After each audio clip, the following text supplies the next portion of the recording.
جس جانور کے گلے میں کسی کا پٹا نہیں ہوتا اسے جس وقت جس کا دل چاہتا ہے مار دیتا ہے، اور جس کے گلے میں کسی کا پھٹا ہوتا ہے بچا رہتا ہے۔ تجھ سے در در سے سگ سگ سے ہے مجھ کو نسبت، میری گردن میں بھی ہے دور کا پٹکا تیرا۔ ایک تو وارث والا بندے کو لوارث نہیں ہونا چاہیے، اور دوسرا اسے یہ بھی احساس ہونا چاہیے کہ میرے وارثوں کی میری طرف توجہ کتنی زیادہ ہے، میری طرف توجہ کتنی زیادہ ہے۔ اللہ بڑا مہربان ہے، بڑا کریم ہے، بڑا رحیم ہے، لیکن وہ کہتا ہے میری توجہ تو کرانا اپنی جانب، تو آ تو صحیح نا مسجد میں، میری توجہ کرانا، تو نماز پڑھے گا تو میں تجھے ثواب دوں گا، تو روزہ رکھے گا تو میں تجھے اجر دوں گا، تو حقوق العباد پورے کرے گا تو میں تجھے معاف کروں گا۔ یہ تھوڑی بات ہے کہ اللہ بڑا مہربان ہے تو ہم گھر میں بیٹھے رہیں تو رحمت چھلک چھلک کے آئے گی، اس میں شک نہیں، لیکن وہ کہتا ہے تجھے ماننا تو پڑے گا نا، اگر تو نہیں مانے گا تو تجھے سزا دوں گا۔ ایک تو وارث والے بنے، لاوارث نہ بنے، اور دوسرا یہ خیال کریں کہ اگر میرا کوئی وارث ہے، میرے اگر کوئی آقا ہیں تو میں نے کس حد تک ان کی توجہ اپنی جانب کرائی ہے۔ اعلیٰ حضرت فرماتے ہیں کیسے آقاؤں کا بندہ ہو رضا، بول بالے میری سرکاروں کے۔ نسبت بندے کو بچا دیتی ہے۔ جب کسی کا کوئی وارث ہوتا ہے تو لوگ کہتے ہیں ستّی خیرہ، میں کہتا ہوں اسے ساری خیر ہی ہوتی ہے، 7-8 نہیں ساری خیر ہی ہوتی ہے۔ مجھے دشمنوں نہ چھیڑو میرا ہے کوئی جہاں میں۔ جب کوئی وارث ہوتا ہے نا تو پھر انسان بچا رہتا ہے۔ بہت ساری چیزیں تو ویسے ہی وارثوں کے کھاتے میں چلی جاتی ہیں، ادھر آتی نہیں۔ بہت ساری چیزیں تو ویسے وارثوں کے کھاتے میں چلی جاتی ہیں۔ وارثوں کے کھاتے میں حضرت بابا بلے شاہ صاحب فرمایا کرتے تھے، بلے شاہ دیو جانے مینو اپنی توڑ نبھا لیندے۔ یاد رکھیں لاوارث اور بے وارث نہ بنے۔ جو بچہ باپ کے گھر کے اندر رہتا ہے، چھتری کے نیچے رہتا ہے، جو کہتا ہے میں ابا جی کے ساتھ ہوں، میں ادھر بیٹھا ہوں آپ کے ساتھ ہوں، باپ بھی خیال کرتا ہے، وہ کہتا ہے ٹھیک ہے میرا بیٹا ہے، اس کی ضرورتوں کا خیال کرتا ہے۔ جو بیٹا اپنے 4 برتن لے کے علیحدہ ہو جائے، ابا جی پتہ اسے کیا کہتا ہے، کہتا ہے کما تے کھا موج کر، اب کماؤ اور کھاؤ، بات ختم ہو گئی۔ جب تک تو میری چھتری کے نیچے تھا، میری ذمہ داری میں تھا، اب موج کرو۔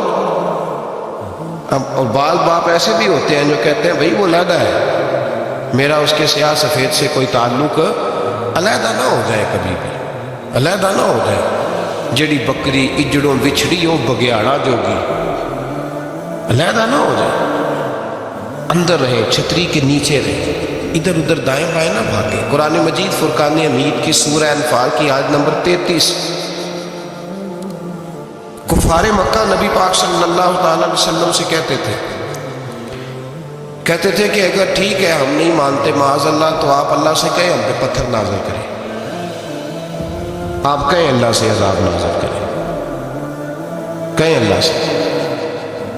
نبی پاک صلی اللہ علیہ وسلم نے نہیں کہا، یہ حضور کی رحمت تھی، حضور نے کہا ہی نہیں کہ یا اللہ تو نازل فرما پتھر۔ کافر کہتے تھے کہیں اللہ سے پتھر نازل کرے، تو اللہ پاک نے سورہ انفال کی آیت نمبر 33 میں فرمایا محبوب وما کان اللہ لیعذبہم وانت فیہم، اللہ کا کام ہی نہیں انہیں عذاب دے، اللہ کا کام ہی نہیں۔ محبوب میری رحمت کو گوارا نہیں، کیسے عذاب دوں، وانت فیہم، تو جو ان کے درمیان موجود ہے۔ محبوب جب تک تو مکے میں موجود ہے، مدینے میں موجود ہے، میں انہیں عذاب نہیں دوں گا۔ یہ مانگیں گے بھی تو میں انہیں عذاب، اللہ تو کافر کو عذاب نہیں دیتا مصطفیٰ کی برکت سے، اللہ تو کافر کو۔ بلکہ ایک نقطہ ہمارے مفسرین نے بیان کیا ہے، نبی پاک صلی اللہ علیہ وسلم طائف تشریف لے گئے تو حضور سید عالم صلی اللہ علیہ وسلم نے ان کو تبلیغ کی، انہوں نے جواب میں پتھر مارے، حضور کو لہو لہان کر دیا، حضور واپس تشریف لائے۔ حضرت زید بن حارثہ رضی اللہ تعالیٰ عنہ ساتھ تھے، کہتے ہیں جب واپس آئے تو اللہ پاک نے حضرت جبریل امین کو بھیجا، کہا میرے محبوب سے جا کے پوچھو کہ حبیب اگر تو کہتا ہے نا تو میں ان کو 2 پہاڑیوں کے بیچ رکھ کے مسل دیتا ہوں، 2 پہاڑیوں کے درمیان رکھ کے پیس دیتا ہوں، تباہ کر دیتا ہوں ساری بستی طائف۔ اگر تو کہتا ہے مثل دیتا ہوں ساری بستی تو اگر کہتا ہے تو حضور نے فرمایا نہیں یار، چلو یہ نہیں مانتے، ان کی آنے والی نسلیں ہی مان جائیں گی، یہ نہیں۔ اب ہمارے مفسرین نے یہاں ایک جملہ لکھا ہے، ہمارے بزرگ فرماتے ہیں جو رب کافر کو عذاب نہیں دیتا بغیر محبوب کے مشورے کے، کافر کو عذاب نہیں دیتا محبوب کے مشورے کے بغیر، تو مسلمانوں کو کیسے عذاب دے گا؟ جو کافر کو عذاب دینے سے پہلے نبی پاک سے مشورہ کرتا ہے، تو کہے تو دے دوں عذاب، کافر کو عذاب نہیں دے رہا، پہلے مصطفیٰ سے پوچھتا ہے حبیب تو اگر کہے تو دوں عذاب، تو کیا وہ مسلمان کے بارے میں نبی پاک سے مشورہ نہیں کرے گا؟ تو پھر اعلیٰ حضرت بول پڑے، کہنے لگے کیسے آقاؤں کا بندہ ہو رضا، بول بالے میری سرکاروں کے، کیسے آقاؤں کا بندہ ہو رضا، بول بالے، اور پھر کہنے لگے پیش حق مجدہ شفاعت کا سناتے جائیں گے، وہ آپ روتے جائیں گے، ہم کو ہنساتے جائیں گے، وسعتیں دی ہیں خدا نے دامن محبوب کو، جرم کھلتے جائیں گے اور وہ چھپاتے جائیں گے، اور باغ جنت میں محمد مسکراتے جائیں گے، پھول رحمت کے گریں گے، ہم اٹھاتے جائیں گے صلی اللہ علیہ وسلم۔ تو یاد رکھیں جب کوئی وارث ہوتا ہے تو وہ بچاتا ہے، وہ دفاع کرتا ہے، آگے کھڑا ہو جاتا ہے، کہتا ہے تو میرے ساتھ بات کر، بچے کو چھوڑ، میرے ساتھ بات کر، وہ سامنے۔ اور ویسے بھی بندہ غشور ہوتا ہے، یار مجھے زیادہ تو نہیں، چلے میں اتنا سیانہ تو نہیں، اتنا مجھے ضرور پتہ ہے کہ چھوٹے بھائی کو خود رکھ کے نہ کئی دفعہ بندہ ٹانگوں کے نیچے تو ٹھڈوں اور مکوں سے پھینٹی لگاتا ہے، ناک سے خون بھی نکال دیتا ہے اپنے بھائی کو، لیکن گلی میں اگر کوئی اور تھپڑ مارے تو بندہ کہتا ہے تیری طاقت کیسے ہوئی، میرے بھائی کو ہاتھ لگایا تو نے، تیری جرت کیسے؟ ڈنڈا لے کے بندہ اپنے بیٹے پہ سارا ڈنڈا ہی توڑ دیتا ہے مار مار کے، تو غلط کام کرتا ہے۔ باہر اگر کوئی میلی آنکھ سے دیکھے، میلی آنکھ، وارث جیندے ہوں تے بوٹے سکدے نہیں، جب کوئی وارث ہوتا ہے تو کہتا ہے نا بھائی نا، سوال ہی نہیں پیدا ہوتا، ہو ہی نہیں سکتا۔ میرے حضرت صاحب فرمایا کرتے تھے ہم تو ان وارثوں کے ماننے والے ہیں کہ جب قبر میں جاتے ہیں تو وارث سراہنے آ کے کھڑے ہوتے ہیں، کہتے ہیں یا رسول اللہ یہ آپ کے دروازے کا غلام ہے، میں نے خود بازو پکڑ کے غلام بنایا ہے۔ یہ کیسے ہو جاتا ہے؟ وہ وارث آ کے کھڑے ہو جاتے ہیں خود۔ اور میں نے کئی دفعہ سنائی یہ بات، مولوی اشرف علی تھانوی نے لکھا ہے، غوث اعظم رضی اللہ تعالیٰ عنہ کا دھوبی کپڑے دھوتا تھا، فوت ہو گیا تو قبر میں فرشتے نے آ کے پوچھا من ربو کا، کہنے لگا جی میں تو عبد القادر جیلانی کا دھوبی ہوں۔ پھر پوچھا ماں دینو کا، کہنے لگا ساری زندگی غوث کے کپڑے دھوئے، میں اس کے کپڑے دھوتا رہا ہوں۔ اس نے کہا میں رب اور دین پوچھتا ہوں تو عبد القادر کا بتاتا ہے۔ مولوی اشرف علی تھانوی کہتے ہیں کہ حضرت غوث اعظم رضی اللہ تعالیٰ عنہ خود قبر میں آئے اور کہنے لگے تمہیں سمجھ نہیں آ رہی، تمہیں بتا تو رہا ہے کہ عبد القادر کے تو کوئی دروازے کے پاس سے گزر جائے تو اسے خدا یاد آ جاتا ہے، اس نے تو ساری زندگی کپڑے دھو کے دیے، اس سے نہیں پتا خدا کا۔ کیسے آقاؤں کا بندہ ہو رضا، بول بالے میری سرکاروں کے۔ کو وارث ہوتا ہے جب کوئی تیرا وارث ہوتا ہے، پھر تو بہت ساری ذمہ داریاں ویسے وارث کی ہوتی ہیں۔ جب کوئی تیرا وارث ہوتا ہے، لاوارث بن کے زندگی نہ گزارے۔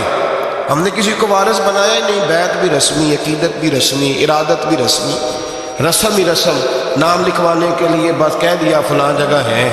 او بھائی جب کوئی وارث ہوتا ہے تو پھر حالات بدلے ہوئے ہوتے ہیں، پھر مزاج بدلے ہوئے ہوتے ہیں۔ حضرت مرزا مظہر جانا فرماتے ہیں کہ بارش ہوئی تھی تازی دلی میں تازی بارش ہوئی، ایک بابا لکڑی کے جوتے پہنے کھڑا ہوں، اللہ اللہ اسی کسی دے کچھ بھی نہیں لگتے، نہ کوئی ساڈا دردی۔ بابا مست ہو کے جا اللہ کرتا جا۔ ایک طوائف اپنے کوٹھے سے اتر کے تو سیڑھیوں پہ بیٹھی تھی، ساتھ اس کا یار بھی بیٹھا تھا۔ بابا اپنی مستی میں جا رہا، تو بابا جی کے پیروں سے کچھ مٹی اڑی تو اس عورت کے کپڑوں پہ پڑ گئی، پرواہ نہیں، بزرگ گزر رہے، وہ یار اس کا دوڑا ہوا آیا، اس نے آ کے تھپڑ مارا، کا خیال نہیں سارے اس کے کپڑے آلودہ کر دیے، تو کدھر تیرا دماغ نہیں ٹھیک؟ بابے نے نظر اٹھائی، کہا بیٹے میں نے دیکھا نہیں، چل اللہ تیرا بھلا کرے، تو نے بدلہ لے لیا۔ بابا جی چپ کر کے وَإِذَا خَاطَبَهُمُ الْجَاهِلُونَ قَالُوا السَّلَامَ، چپ کر کے گزر گئے۔ ٹھنڈ کا موسم تھا، بارش تازہ ہوئی تھی، حلوائی دودھ